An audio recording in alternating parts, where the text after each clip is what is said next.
గోదావరికంలోని శ్రీ శ్రీ శ్రీ హేమళంబ రేణుకా ఇళ్లమ్మ తల్లి దేవాలయం మొదటి వార్షికోత్సవం సందర్భంగా అమ్మవారి పావనం జోగు కార్యక్రమాలను వైభవంగా నిర్వహిస్తున్నారు.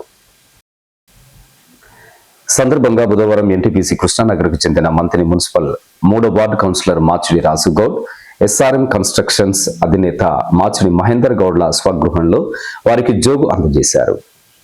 కార్యక్రమంలో గౌడ సంఘం పెద్దలు మేరు యాదగిరి గౌడ్, బాలసాని స్వామి గౌడ్, మంద శ్రీనివాస్ గౌడ్, పొన్నం విజయ్ కుమార్ గౌడ్, సతీష్ గౌడ్, కోడూరి రవి గౌడ్, సంతోష్ గౌడ్, పైడిపల్లి శ్రీనివాస్ గౌడ్, గున్నాల శ్రీధర్ గౌడ్, జనార్దన్ గౌడ్, సురేందర్, బెంద నాగభూషణం, మండ రమేష్ గౌడ్ నాయకులు కార్యకర్తలు పాల్గొన్నారు.